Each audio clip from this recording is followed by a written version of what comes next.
Hi everyone, I'm Arghadip Paul and I'm a PhD student in the Department of Astronomy, Astrophysics and Space Engineering at the Indian Institute of Technology, Indore. And it is my pleasure to be presenting in the 43rd COSPAR Scientific Assembly. This work that I'll present has been done in collaboration with Mr. Sandeep Kumar and Dr. Bhargav Vaidya at IIT Indore and has been published recently in Frontiers in Astronomy.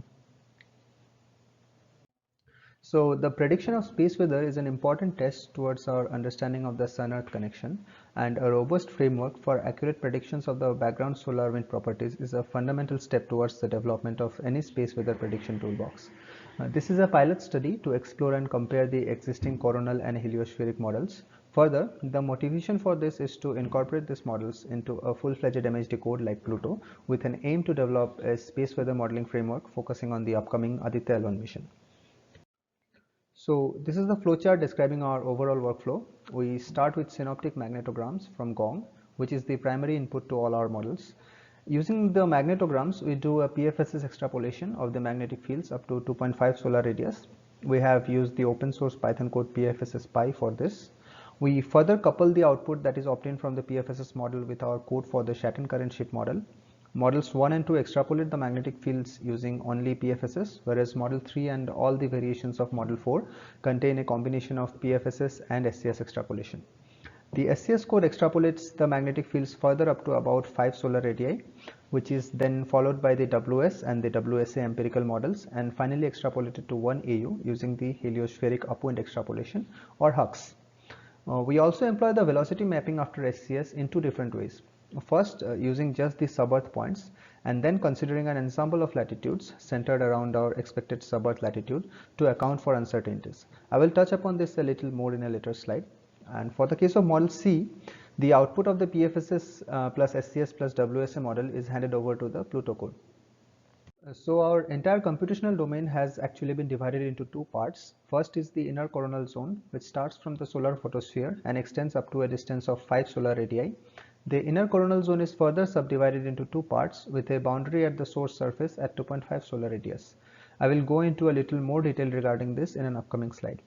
Okay, so beyond a distance of 5 solar radii to about 1 AU or L1 point is our second zone called the inner heliospheric zone.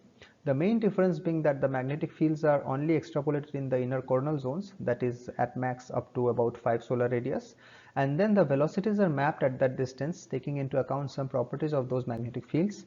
Then the velocities are extrapolated further up to 1 AU where they has been compared with observations. So from the solar surface to a distance of 2.5 solar radius, the magnetic fields are extrapolated using the PFSS or the potential free source surface model, which is a potential formulation of the magnetic fields. For this, we have used the open source Python code PFSS Pi. PFSS Pi takes the magnetograms obtained from GONG or the Global Oscillations Network Group, which are the primary inputs to all our models, and extrapolates the magnetic fields to a distance of 2.5 solar radius. Here on the right, you can see in the images, the top panel is the input magnetogram to the PFSS model and the bottom panel shows the flux density obtained at the source surface. The polarity inversion line is shown in violet here. Also, the right panel shows the extrapolated magnetic field lines. The blue lines are the field lines that are going into the surface. Field lines marked red are coming out of the surface and the black field lines are the closed field lines.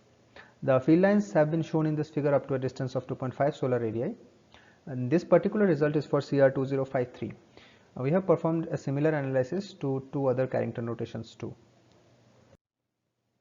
Now, after the field has been extrapolated up to the source surface, the next part of the field extrapolation is done by the SCS or the Schatten current sheet model. The input to the Schatten current sheet model is the reoriented output from the PFSS model. So if the field lines at the source surface have a negative radial component, the sign of all the components are reversed. Now, all the magnetic field components beyond the source surface can be expressed in the form of Legendre polynomial expansions. One has to keep in mind that a direct combination of PFSS and SCS at the model boundary results in some kinks and discontinuities in the field lines, which are not very physical. To avoid this, even though we have calculated the PFSS solution up to 2.5 solar radius, the extrapolation is handed over to the SCS code at a distance of 2.3 solar radius. The field values between 2.3 and 2.5 solar radius is then overwritten by the SCS code, and it further goes to extrapolate the fields up to 5 solar radii.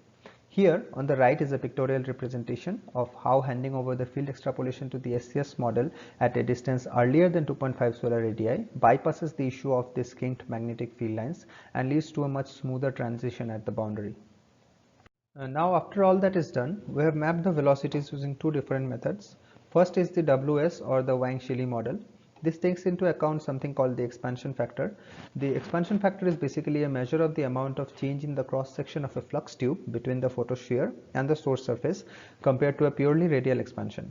And V slow and V fast in the formula are the slowest and the fastest expected solar wind speeds. Next is the WSA model. It is an improvement on the original WS model, and it incorporates the effect of the minimum angular distance of a foot point of a field line from a coronal hole, that is quantified by theta b along with the expansion factor. We have taken alpha, delta and WS constants. Once that is done, the velocities can be extrapolated up to L1 using the heliospheric upwind extrapolation or HUX.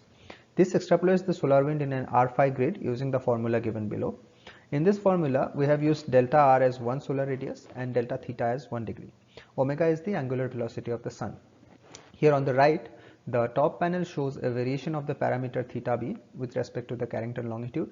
The bottom panel shows a comparison of the velocities obtained using the mentioned empirical relations with the observed values. The dashed line in the observed value. The red line corresponds to model 1, the green line corresponds to model 2, the blue line to model 3 and the magenta line is for model 4a. The models are the same ones that have been described in the flow chart before. Alternatively, we have also extrapolated the velocities to 1 AU using a numerical code Pluto. Pluto solves the following set of compressible equations shown below in 2D polar coordinates. Initially, the domain was filled with a static gas. Radial velocity was prescribed at the inner boundary from the WSA mapping, and boundary conditions were defined at the inner boundary that was made to rotate with respect to the domain with the solar rotational time period. The outer boundary was given outflow boundary conditions. The choice of the initial condition does not affect the final state of the steady state solar wind, as the material injected from the inner boundary wash away these initial values to obtain a new steady state. Here on the right, you can see the results from the simulation. The top left panel shows the radial velocity, the top middle panel shows the proton temperature, and the top right panel shows a plot of the number density in the domain. The dotted circle corresponds to 1 AU.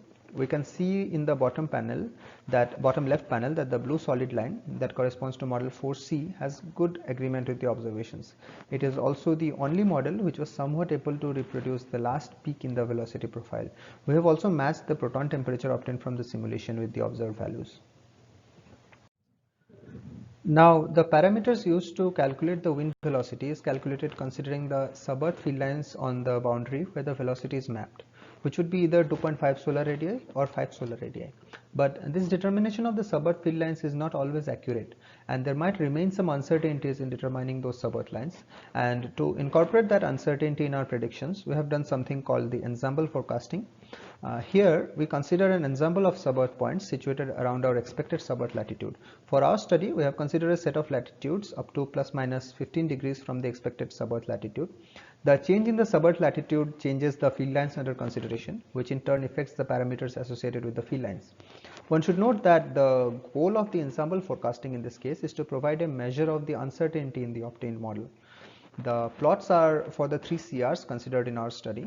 The darker and the lighter shades of each color represents the 1 sigma and the 2 sigma deviations respectively. The magenta, blue and green solid curves in the 3 panels are for observed data values. In the case of CR 2053 and 2082, a large portion of the observed velocity profile lies within the 2 sigma error bounds, indicating an excellent forecast performance. For the case of CR 2104, the high-speed stream is not predicted well with any of our models, and some portion of the observed values lie outside the 2 sigma error bounds. However, this structure was well correlated, as the correlation coefficient obtained was quite good for this particular CR. In principle, since we have the magnetic field models, it is possible to actually predict the magnetic field polarities that could be obtained from the extrapolations. We evaluate the corresponding longitude at L1 for each CR longitude at 5 solar radii using the standard streamline equation, and the solar wind velocity is assumed to be constant and corresponds to the average value obtained using the WSA formulation. The polarity of the radial magnetic field obtained at 5 solar radius from PFSS and SCS extrapolation is then converted to GSE coordinates and compared with observed values at L1. As is evident from the figure, the significant agreement exists between the model predictions and the observed values for all three CRs. Next, to quantify our predictive performance of various models that we have used several parameters for error estimation and have also calculated the correlation coefficient. The first parameter is the mean absolute error. For a set of observed values ON and a set of modeled values MN, the mean absolute error is given by the formula given on the right side. Next is the mean absolute percentage error, and then comes the root mean square error, or RMSE. Then we have also calculated the correlation coefficient for the model values. The values obtained by the error estimation has been summarized in the form of Taylor plots in the next slide. So here are the Taylor plots for the three different CRs considered. The radial distance from the origin represents the standard deviation. The azimuthal coordinate represents the correlation coefficient. In addition to this, one more set of arcs are drawn centered at the observed standard deviation on the x-axis that represent the RMS error for the models. In general, a solar wind model is considered to be a good model if it has a high correlation coefficient, a low RMS error, and having a similar standard deviation to the observed time series of velocities. For the case of CR2053, Model 1 and Model 3 lie very close to the vertical axis, indicating a very low CC value, and thus are considered to have poor forecast performance. Model 4B has the highest correlation coefficient value and has comparatively low errors, but it lies relatively far from the observed standard deviation curve. The physics-based models, Model 4C is seen to have a standard deviation profile well in agreement with the observed values, along with a good correlation coefficient. We can thus assert that Model 4B and 4C are the best representations of the velocity profiles for CR2053. For the case of CR2082, Model 4C and Model 2 has standard deviation closest to that of the observed values of about 60 km per second, and Model 2 has the lowest error values.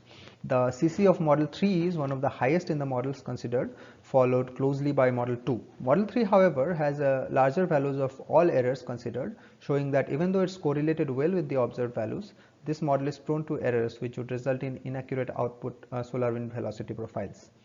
Model 4A, B and C have similar but low values of all error estimates and a correlation coefficient lying in the range of about 0.34 to 0.46. And based on the above analysis for assumed set of WSA parameters, Model 2 performs better for CR2082, closely followed by Models 4C and 4A. For the case of CR2104, the correlation coefficient of models 2, 4A, 4B and 4C is as high as 0.8, and the RMS error for these models range between around 80 to 90 km per second. This suggests that these models have a better forecast performance, which is similar to the results of CR2053. So to summarize, this was a pilot study to compare various extrapolation models and empirical relations in forecasting solar wind. We have developed a Python module towards constructing a robust framework for accurate predictions of a steady-state background solar wind model using various empirical and extrapolation formulations.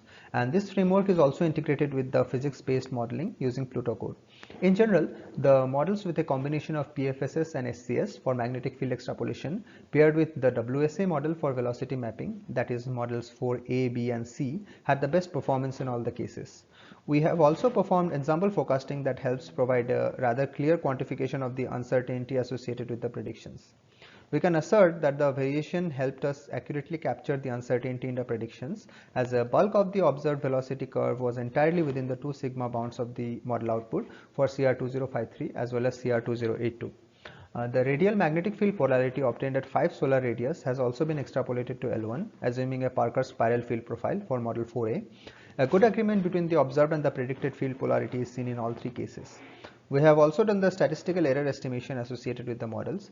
The statistical parameters represented in the Taylor diagrams indicate the accuracy of our current forecasting framework, and so overall we have successfully produced velocity maps for the cases considered and also matched our results with additional observables, for example the proton temperature. This pilot study is the first step in developing an indigenous space weather framework, keeping in mind the upcoming Aditya L1 mission by ISRO to study the properties of Sun at L1.